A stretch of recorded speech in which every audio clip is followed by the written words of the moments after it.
Buen día, soy el profesor Domingo Núñez, profesor de Economía, a cargo de los cursos sexto primera y sexto tercera de la escuela 712. Me presento por si alguno no pudo asistir a las primeras clases presenciales.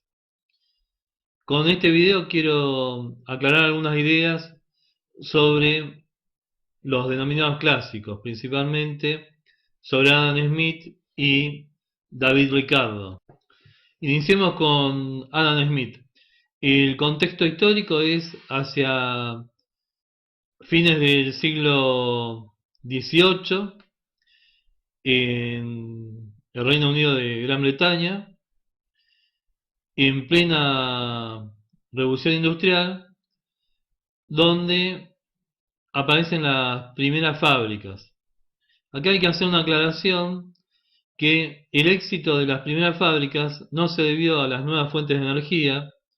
Primero se utilizaron ruedas hidráulicas que impulsaban algunas máquinas muy simples, después la máquina de vapor, que es muy potente. Una máquina de vapor servía para alrededor de 100 telares mecánicos, y hacia fines del siglo XIX, principios del siglo XX, se empieza a utilizar la energía eléctrica. Decía que el éxito de las primeras fábricas no se debe fundamentalmente al uso de máquinas o de nuevas fuentes de energía, sino a la división y especialización del trabajo.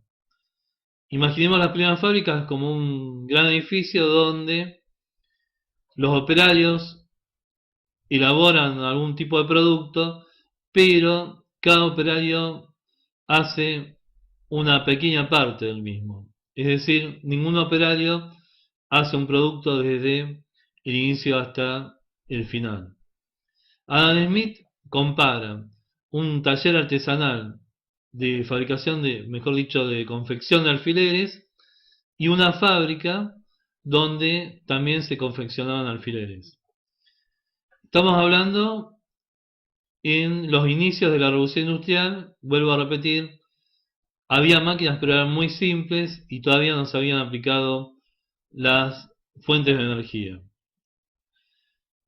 Dice Adam Smith que en el taller artesanal un artesano que conocía las 18 operaciones para concretar un alfiler llegaba a realizar 20 alfileres por día, en un muy buen día, unos 100 alfileres. Incluso Adam Smith dice que ese taller artesanal tenía mejores herramientas y mejores máquinas muy simples, pero había algunas máquinas, que la fábrica. En la fábrica, 10 operarios repartían las 18 operaciones necesarias para confeccionar un alfiler. Es decir, a cada operario le tocaría dos operaciones, una operación, tres, pero las operaciones se repartían. ¿Qué se lograba con esto? Que cada operario sea especialista en una o dos operaciones o tres operaciones al sumo. Al ser especialista en estas operaciones muy simples, también era muy eficiente. Como resultado de esta división del trabajo y especialización del mismo, en la fábrica lograban hacer 48.000 alfileres diarios, es decir, un promedio de 4.800 alfileres por operario. Si nosotros consideramos que el salario del artesano, o los ingresos del artesano, mejor dicho, tenían que ser suficientes como para recuperar los gastos y tener las ganancias necesarias para sustentar ese día de trabajo, y que el artesano también era una persona que tenía todos los conocimientos sobre el producto y la producción del mismo, el ingreso del artesano es mucho más alto que el ingreso de un operario. Los operarios, al hacer una o dos operaciones muy simples, tenían un salario muy bajo. Esto después con el tiempo se fue modificando, pero en los inicios de la revolución industrial, y después vamos a ligar lo que decía David Ricardo, los salarios de los obreros eran de subsistencia. ¿Qué quiero decir con esto? Que si ustedes hacen un promedio entre los gastos, mejor dicho los costos para fabricar un alfiler y incluimos ahí el salario del operario, la relación salario con la cantidad de alfileres, con los 4.800 alfileres, hace que cada alfiler tenga un costo de por lo menos unas 500 veces menor que un alfiler realizado por el artesano. Es decir, el costo de producción de un alfiler industrial era muchísimo, pero muchísimo más bajo que el costo de producción de un alfiler artesanal, solo por el hecho de dividir y especializar el trabajo. A esta división del trabajo, Adam Smith la llamó división técnica del trabajo. También hay que destacar que a partir de la revolución industrial y la imposición de la industria y la no posibilidad de los artesanos de competir con la industria, la producción artesanal prácticamente desapareció. Nosotros en nuestras casas por ahí hacemos tareas artesanales, pero no podríamos competir con una producción industrial. En la actualidad surgen algunos productos artesanales, pero siguen siendo de un costo relativo alto y su precio o valor también es alto.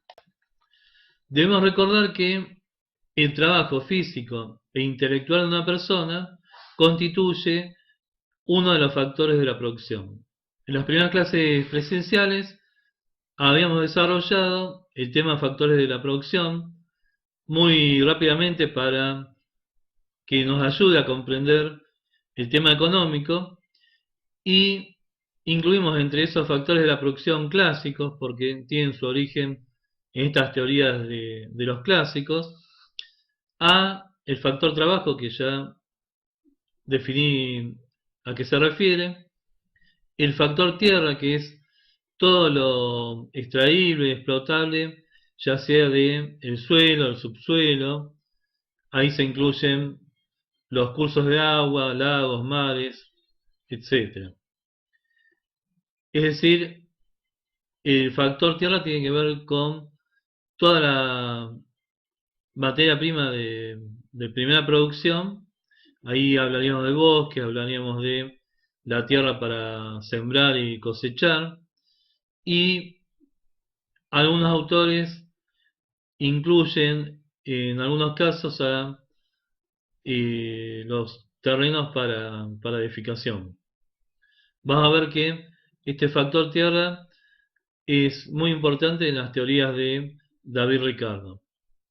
El factor capital, que contrariamente a lo que la mayoría de las personas suponen, no se refiere al dinero, sino se refiere a las materias primas que compra una empresa para elaborar sus productos. A veces se compran productos semi elaborados, o sea que tienen un primer proceso industrial, a las instalaciones. Una instalación, por ejemplo, puede ser una cabina de pintura, una fábrica de automotores, a los equipos. Los equipos tienen la característica de ser más móviles que una instalación.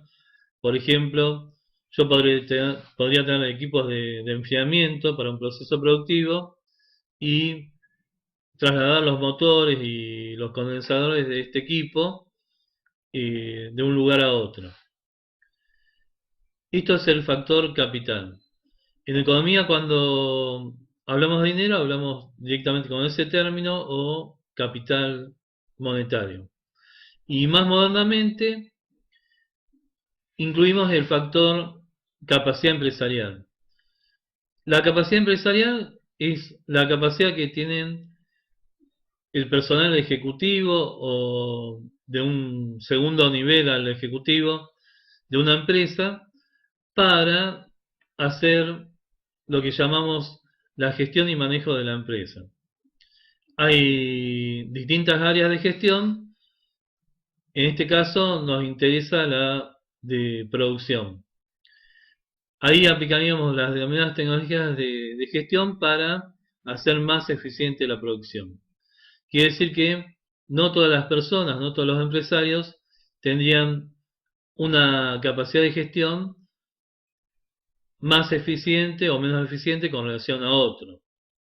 Entonces, por eso hay que incluir la capacidad empresarial, que, dicho de otra forma, sería la forma de organizar la empresa, la forma de organizar la producción, y eso no deja de ser una actividad tecnológica, y dentro de las tecnologías específicas podríamos hablar de las tecnologías de gestión.